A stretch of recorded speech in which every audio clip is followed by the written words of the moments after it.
again. It's just the first time. I've prepared several jokes for all of you. Let's begin. I'm shy. You'll figure that out as this goes on, but it's true. I'm sort of just nervous all the time. The best way I can sum it up for you in a sentence is that I'm in a mild panic whenever I meet or talk to anyone. That's sort of where I'm including right now. Basically, like, I'm open to meeting people, but the whole time that it's happening, my brain just sort of heckles me and is like, all those words are stupid. Why would you say those words when you're trying to make a friend? Also, where do hands go? They go somewhere all the time when you're not thinking about it, and where's that magic place? Because I'll tell you where it's not, wherever they are right now. It's definitely not there. Maybe just chop off your hands. It's not the worst idea you've had. You can really only chop off one of your hands, so I think you have to see if your new friend will do the other one for you. Like, my ideal day socially, like my perfect day, is like you walk your dog and you go get coffee and like tie it up while you go inside, and then I'm walking by and I pet your dog while you're gone, and then I leave before you get back. That's my perfect day. Because if that person comes back, there's all this stupid small talk that I don't care about that also needs to go well. It's very important to me that the conversation I tried to avoid goes perfectly. And if it was the conversation I wanted to have, it would be much more like, do you get coffee at the same time every day? Do you always bring your dog? Goodbye. But instead, it's just a bunch of like, ooh, what's his name? And they're like, her name, and I'm like, screw the whole thing, I'm sorry. Sorry I misgendered your dog, goodbye forever. Dogs are just so cool, but they're all attached to people, and it's the tragic flaw of dogs. Every cat person that's heard me talk about dogs before, there's a few here in this crowd that quietly are going, oh, I know what the problem is here. You've just never met my cat before. As soon as you meet mine, you'll flip over to our side. It's like a dog. It's perfect. You'll love it. And I'm always like, do you know what else is like a dog? A dog. You could just get a dog. I'm not going to roll the dice on the one cat that's cool in the world. Seems like there's a middleman we can cut out here and just get some pure uncut dog. There's two types of cats that exist if you've met cats before. The first is like a eye roll with legs. That's the first type of cat. And then the second type is like some weird prank bro that spends its whole life just like pouncing out at you from around corners, like training for the one day that you're finally small enough that it can kill and eat you. It's like, I gotcha! Oh, lucky you, you're still big. Anyway, I'm gonna go hide again, and I'll see you next time you try to move anywhere in the house that you own.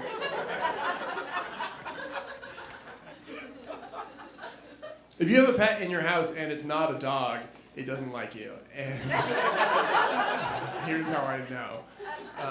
If tomorrow suddenly every pet just learned how to open doors, dogs are the only ones who would stay in the house. That's all it takes. That's literally it, is the ability to leave, and they're all gone. Like, cats would leave quickly, birds would leave instantly. Like, if you have a bird, you have to keep it in a tiny cage within the large cage that's your house just to keep them. Anytime they make it out of the little door, they make a break for it into the corner of a ceiling, and they're like, I still live here, I guess, but you're not the boss of me anymore. Fish would need more help than just like, here's how you open a door. I admit they need more than that. But if you gave them like a hamster ball full of water, then they'd leave. Everyone who's gonna pictured it? Great.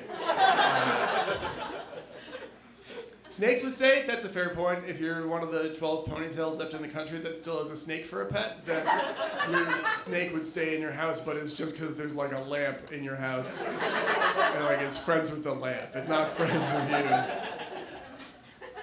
I live in Jamaica Plain, and my favorite story from there is that one day I was driving home and I saw someone getting on their bicycle to ride home, and they were wrapping their huge pet snake around the handlebars of their bicycle just for the commute home. Could not have cared less about it.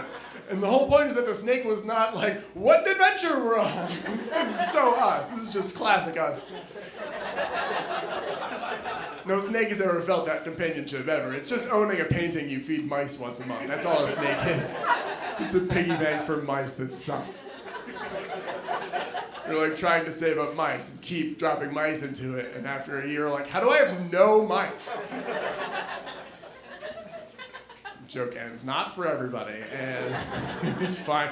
I think you'll find that some of these are sort of like a raffle for my brain, where like I start off and it's like 203, and everyone's like, okay, got it, we're all on board. And then I'm like 806, and everyone's like, so close, and we're so close there.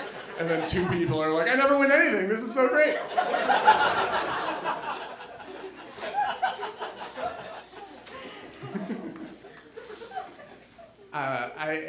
I'm married, I have a wife and everything. Sorry, ladies, we didn't feel the same way you did before.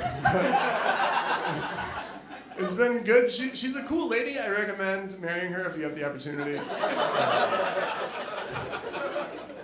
She loves me contractually. We like signed the whole thing about it.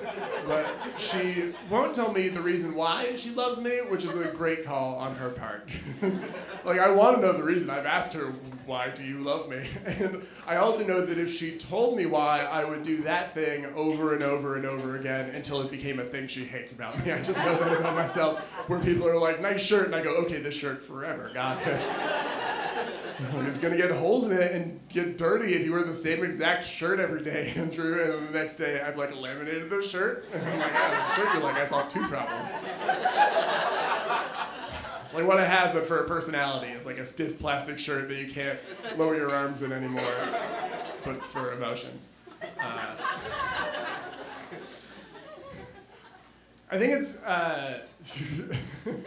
insane that anybody is really in love. I think that's kind of bananas. Like, I understand the concept of loving a person, but I also, like, the odds that they, of all the people they could potentially love, go back to specifically you, and they're like, oh man, samesies, let's get an apartment, put like 2 forks in it, it'll be great. Odds of that seem bad. Like, if you're the type of person, there are some people who think there's one specific person out there in the world for them somewhere. And if you're one of those people, I feel like you should learn a second language, at least. It seems like something to cover your bases a little bit there. Statistically, Mandarin, you should learn Mandarin. Like, I speak some Spanish, but like no Spanish lady was ever gonna fall in love with me over the amount of Spanish that I speak. Like, bragging to her lady friends, like, yeah, he's the best, he can count to 20. Most of our dates, we just either find the library or count to 20 together. I think he might be the Uno.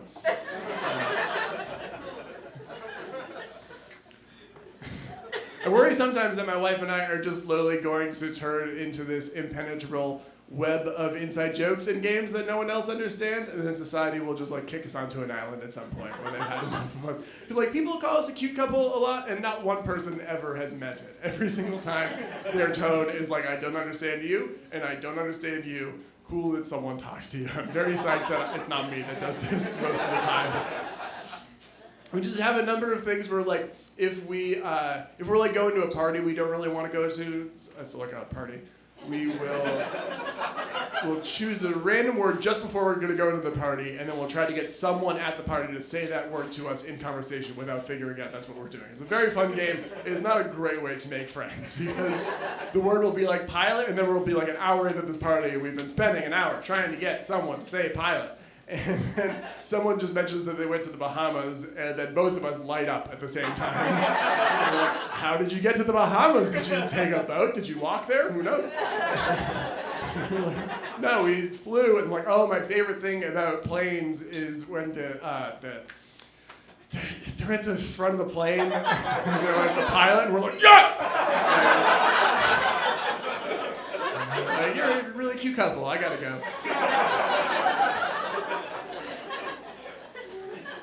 My wife's been the target of this joke more than anybody else, but I will do it to anyone who's next to me on an airplane. But this has been true of like the last 5 years of flights that I've been on, but like right as the plane lands and they're doing their like victory lap around the runway or whatever they're doing, they're not undefeated. They'll come over the speakers and be like, hey, JetBlue just wants to be the first to say, welcome to Boston. And that's why right as the wheels touch down, whoever I'm next to, I just go, welcome to Boston. It's so tiny and petty, and it doesn't make any sense when I say it to them either.